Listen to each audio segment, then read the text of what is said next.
Sebelum melanjutkan, jangan lupa subscribe dulu, terima kasih.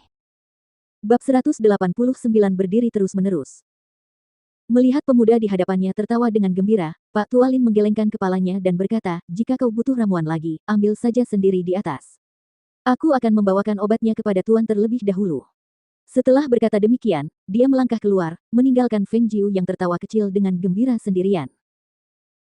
Ketika Lin Tua tiba di gedung utama dan tidak melihat tanda-tanda keberadaan serigala abu-abu yang selalu berada di sisi raja, tetapi malah mendapati bayangan satu berdiri berjaga di halaman, dia bertanya lagi, bayangan satu, mengapa aku tidak melihat serigala abu-abu di sekitar sini? Mendengar kata-kata itu, sudut mulut Shadow Wan berkedut dan dia melirik sekilas ke dalam sebelum berbisik dengan suara pelan, Grey Wolf ada di menara angin bersih untuk melayani pelanggan. Apa? Pak Tualin terkejut dan berkata dengan nada hampir menjerit, melayani pelanggan di menara angin jernih, angin jernih. Apakah dia baru saja mendengarnya dengan benar? Bayangan satu bergerak diam dan menunjuk ke arah dalam, memberi isyarat kepada Lin Tua agar mengecilkan suaranya. Lin Tua menyeka keringat dingin di wajahnya dan berkata, ada sesuatu yang perlu kukatakan kepada Tuan. Aku akan masuk sekarang. Di depan meja belajar, penguasa neraka duduk meneliti berita dan informasi yang telah dikirim ke sini dari berbagai tempat. Pada saat itu, dua ketukan terdengar di pintu ruangan dan suara Old Lin terdengar. Yang mulia, bawahan Anda memiliki sesuatu yang perlu saya laporkan. Datang. Pak Tualin menarik napas dalam-dalam lalu berjalan masuk. Melihat sosok berpakaian hitam sibuk di belakang meja, dia maju dan membungkuk hormat sebelum memberikan obat. Tuanku, obat ini dibuat oleh Gosli dan bawahanmu telah melihatnya. Obat ini bermutu 4. Mendengar perkataan itu, sang penguasa neraka meletakkan gulungan-gulungan kertas yang dipegangnya dan mengangkat kepalanya seraya berkata, dia meramu obat yang kelas 4.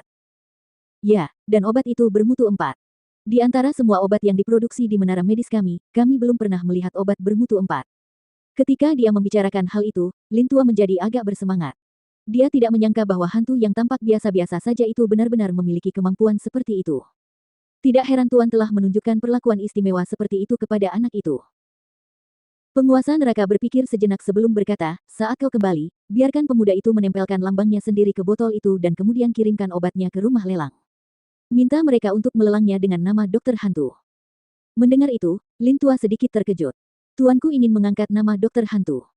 Jika itu dilakukan melalui tangan Istana Neraka, hanya butuh waktu kurang dari 3 bulan sebelum nama Dokter Hantu dikenal di seluruh negeri Green Gallops. Selesaikan saja. Penguasa neraka tidak ingin berkata apa-apa lagi, dia melambaikan tangannya untuk memberi isyarat agar Pak Tualin pergi. Baik, tuanku. Pak Tualin membungkuk lalu keluar dari ruangan. Dan di sisi lain, di dalam menara angin jernih, Grey Wolf yang bersembunyi di dalam kamarnya sendiri melirik tubuh bagian bawahnya dan mengatupkan rahangnya erat-erat sambil mengumpat, bajingan itu.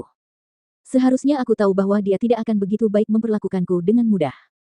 Seperti yang diduga, dia telah melakukan hal yang tidak baik. Pada saat itu, pintu kamar didorong terbuka dan seorang pria berkulit putih dan berpenampilan halus masuk. Dia melirik bagian tubuh Grey Wolf yang berdiri kaku dan dia tidak dapat menahan diri untuk tidak memperlihatkan senyum nakal di wajahnya. Grey Wolf, aku akan bilang apa yang membuatmu begitu frustrasi. Orang lain pasti sangat ingin bisa berdiri terus-menerus dan disinilah kau sekarang. Lihat, sudah berapa lama? Masih tegak lurus. Kekuatan abadi itu telah meninggalkan kita semua di belakang, tahu? Mendengar itu, Grey Wolf melotot ke arah pria itu dan berkata, kau masih tertawa. Bukankah seharusnya kau membantuku memikirkan jalan keluar dari ini? Apa kau masih menganggapku sebagai saudara seperjuangan? Saya tidak sepenuhnya tidak punya ide. Pria itu tersenyum sambil berjalan mendekat dan berkata, kau tahu betul tempat macam apa ini, dan kami tidak kekurangan pria gay. Bagaimana kalau aku carikan beberapa pria gay untuk memadamkan api itu? Sudahlah, jangan membuatnya semakin buruk. Aku sudah cukup frustrasi, kata Grey Wolf dengan nada marah. Baiklah kalau begitu.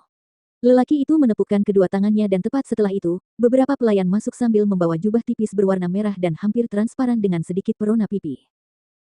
Melihat kejadian itu, Grey Wolf langsung melompat mundur dengan waspada dan bertanya, apa yang sedang kamu pikirkan untuk dilakukan?